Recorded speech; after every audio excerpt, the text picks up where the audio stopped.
এখন আমাদের teacher in charge Shashwati দাশগুপ্তকে কিছু বলার জন্য অনুরোধ করছি।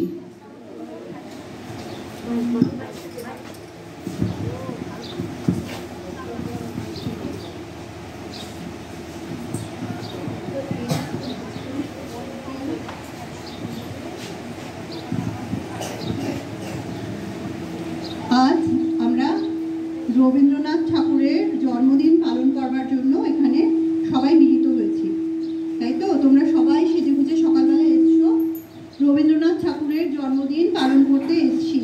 কিন্তু এটা কি কোনো সরস্বতী পুজোর মতো কোনো ঠাকুরের পুজো? আজকে কি কোনো ঠাকুরের পুজোর জন্য আমরা এসছি? আমরা কোনো ঠাকুরের পুজোর জন্য আসেনি। রবীন্দ্রনাথ ঠাকুর কোনো কুলুঙ্গিতে তুলে রাখার মতো কোনো ঠাকুর নন। তার নামের পিছনে ঠাকুর রয়েছে, কিন্তু উনি কোনো ঠাকুর নন। তাকে আমরা প্রত্যেক দিনের আমাদের জীবনযাত্রার মধ্যে দিয়ে তাকে আমরা দেখি, প্রত্যেক দিন আমরা তাকে পালন করি, প্রত্যেক দিনের মধ্যে দিয়ে পালন করি, তাই তো? সেই জন্য আজকে 165 বছর হয়ে গেছে, তাও রবীন্দ্রনাথ ঠাকুরকে আমরা মনে করছি। 165 বছর পার করেও রবীন্দ্রনাথকে মনে করছি। রবীন্দ্রনাথ ঠাকুরও আমার তোমার মতন একজন মানুষ ছিলেন। তোমরা যেরকম ছোটবেলায় স্কুলে আসতে ভালো লাগে না, স্কুলের পড়া করতে ভালো লাগে না, সেই মানুষটারও ভালো লাগতো না। তাই জন্য তিনি ছোটবেলায় যে জন্য পড়তে ভালোবাসতেন না বলে বড় হয়ে তিনি নিজেই একটা বিশ্ববিদ্যালয় খুলে ফেলেছিলেন। শান্তিনিকেতনে তোমরা অনেকে ঘুরতে যাও, সেই শান্তিনিকেতন বিশ্ববিদ্যালয়টা রবীন্দ্রনাথ ঠাকুর তিনি তৈরি করেছিলেন। সেখানে ছোট ছোট বাচ্চা থেকে অনেক বড় বড় মানুষ এবং সারা পৃথিবীর মানুষ এসে সেখানে পড়াশোনা করতে আসতো।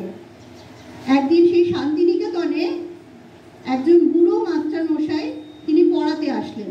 ছোট্ট ছোট তোমাদের বাচ্চাদের মতো এরকম ছোট ছোট বাচ্চাদের ক্লাসরুমে পড়াতে আসলেন। এসে বললেন যে এক অক্ষরে ডাকাত লেখো দেখি। ডাকাত লিখতে গেলে তোমরা যারা ছোট্ট এখনো পারবে না, একটু যারা বড়, ডাকাতকে এক অক্ষরে লেখা যায়? লেখা যায় না তো।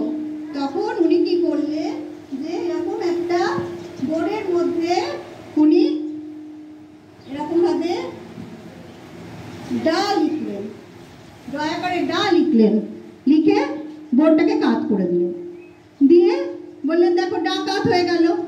বাচ্চারা সবাই খুব হেসে উঠলেন, মজা পেল, তারা হাততালি দিয়ে উঠলো। তারপরে বললেন এরকম এক অক্ষরে কাতলা লেখো দেখি। তখন বাচ্চারা আবার সবাই ভাবছে তাই তো, কি করে এক অক্ষরে কাতলা লেখা যায়। তখন উনি বললেন দাঁড়াও দেখাই, বলে উনি তখন বললেন যে ভেবে ভেবে কি তোমরা পাবে? তখন সবাই বলছে যে না। তখন উনি এরম ভাবে লা লিখলেন, লিখে লাটাকে আবার এরম করে কাত করে দিলেন। তাহলে কাত লা হয়ে গেল, লাটা কাত হয়ে গেল, তাহলে কাত লা হয়ে গেল। এরকম ভাবে মজা করে উনি যখন পড়াচ্ছেন তখন বাচ্চারা তাতে খুব খুশি হচ্ছে, সবাই আনন্দ করে হাততালি দিয়ে হচ্ছে। তারপরে উনি হঠাৎ করে একটা না লিখলেন, লিখে সেটাকে মুছে দিলেন, দিয়ে সেখানে বললেন দেখো আর কিছু, এখানে বোর্ডটা মুছে দিয়ে বললেন না লিখে আর কিছু দেখা যাচ্ছে না, মুছে দিলেন। তখন বললেন এবার কি লিখেছি বলো দেখি। তখন সবাই বলছে বুঝতে পারছে না কি লেখা আছে।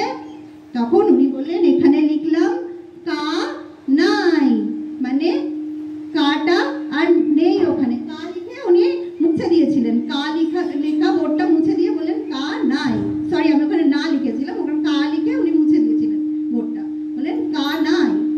তারপরে উনি বললেন আজকে আমি তোমাদেরকে কি পড়ালাম? তখন বাচ্চারা বলতে পারলো না। তখন বললেন যে আজকে রবি ছবি আঁকলেন, উনি একটা সূর্যের ছবি এঁকে তার পাশে শুধু কতগুলো ডট দিয়ে বললেন যে আজকে রবি শুধু তার রশ্মি ছড়িয়ে গেল, আজকে রবি কিছু পড়ালো না। সেই বুড়ো মানুষটি ছিলেন রবীন্দ্রনাথ ঠাকুর। আর সেই ঘরে যারা পড়ছিল সেই পড়ার মধ্যে একজন ছিল বিখ্যাত লোক, সে হচ্ছে সত্যজিৎ রায়। তোমরা তাকে সবাই চেনো। সেই সত্যজিৎ রায় ছিলেন সেই ঘরের মধ্যে। সেই সত্যজিৎ রায় আজ এই কথাগুলোকে লিপিবদ্ধ করেছিলেন। তা এই যে পড়াশোনাটাকে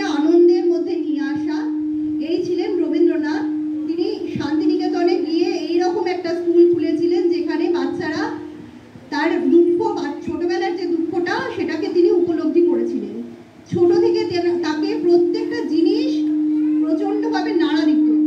ছোটবেলায় তাকে বহুবার বিদেশ যাত্রা করতে হয়েছে। যখন বিদেশে যাচ্ছিলেন তখন দেখেছিলেন সমুদ্রের জলের মধ্যে জাহাজ যখন চলে সেই জাহাজের তেল সমুদ্রের জলের মধ্যে ছেড়ে দেওয়া হয়, তাতে প্রচণ্ডভাবে পরিবেশ দূষণ হয়। সেই 20-র দশকে পরিবেশ দূষণ তাকে নাড়া দিয়েছিল। পরিবেশকে যে দূষণ করা যায় না, তোমরা এখন বইতে পড়ো, আমরা প্রত্যক্ষভাবে দেখছি, প্রচণ্ডভাবে দেখছি যে পরিবেশকে ধ্বংস করলে মানুষের উপর সেই ক্ষতি প্রচণ্ডভাবে ফিরে আসে।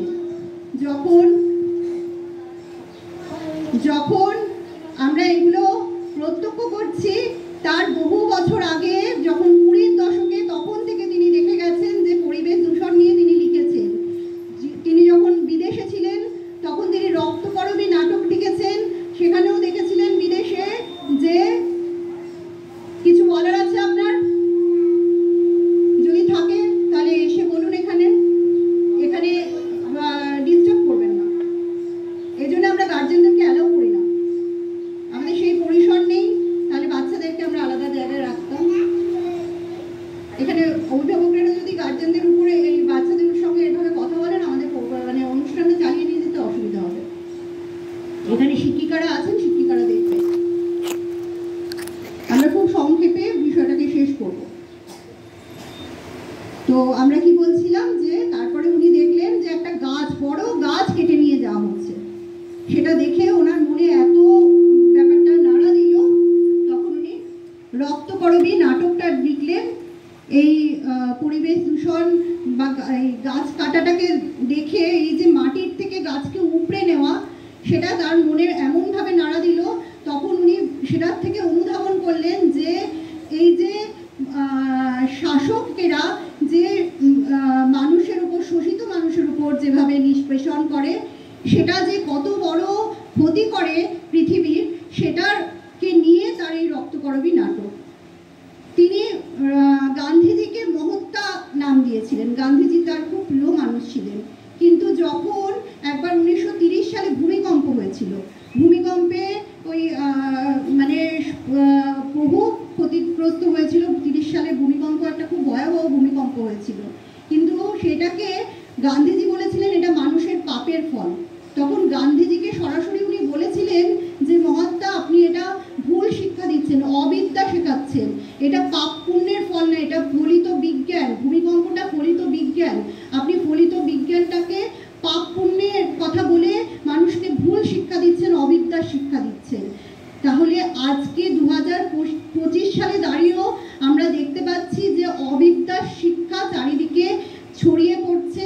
এই অবিদ্যার যদি শুধুমাত্র হাঁচি কাশি বা এই যে টিকটিকি এইটাতে সীমাবদ্ধ থাকতো তাহলে পরে কাজ দিত, কিন্তু তা শুধু থাকছে না। আমরা এই অবিদ্যার শিক্ষাকে মানুষে মানুষে বিভেদে নিয়ে যাচ্ছি। আমরা চারিদিকে দেখতে পাচ্ছি আজকে একটা যুদ্ধের আবহাওয়া তৈরি হয়েছে। রবীন্দ্রনাথ নিজে সেই যুদ্ধকে সামনাসামনি প্রত্যক্ষ করেছেন। তিনি বলেছেন যে নাগিনীরা চারিদিকে ফেলছে বিষাক্ত নিঃশ্বাস, সেই নিঃশ্বাসের কবল থেকে তিনি শেষ দিন অবধি বিছানায় শুয়ে থেকে শেষ দিন অবধি তিনি সেই যুদ্ধের বিরোধিতা করেছেন। আমরা বলেছি, আমরা মনে করি যে যুদ্ধের কিছু কিছু ক্ষেত্রে প্রয়োজন আছে। এই যে সন্ত্রাসবাদ যা মানুষকে প্রতিনিয়ত মানুষের উপর অত্যাচার নামিয়ে আনছে, সেই সন্ত্রাসবাদের বিরুদ্ধে আমরা প্রত্যেকে বলি, কিন্তু দিনের শেষে যুদ্ধ কিন্তু যুদ্ধই। সেখানে মানুষের ক্ষতি হয়, আলটিমেটলি মানুষের ক্ষতি হয়।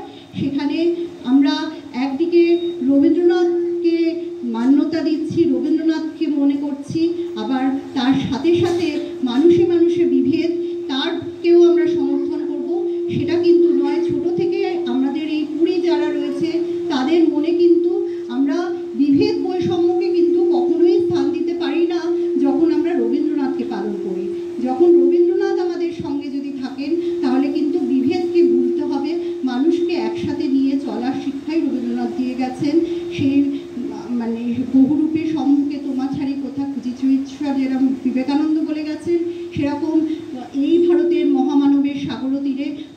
সাহিত্যের শিক্ষা, সেই শিক্ষাকে সঙ্গে নিয়েই আমরা এগিয়ে যাব।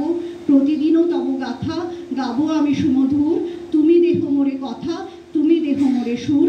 এই বলে আমরা আমার এই সংক্ষিপ্ত বক্তব্য আমি শেষ করছি। আমাদের আজকের অনুষ্ঠান এগিয়ে চলুক এই বক্তব্য রেখে আমি চাই আমাদের শিশুরা, আমাদের এই ছোট ছোট ফুলকুড়িগুলো ফুটে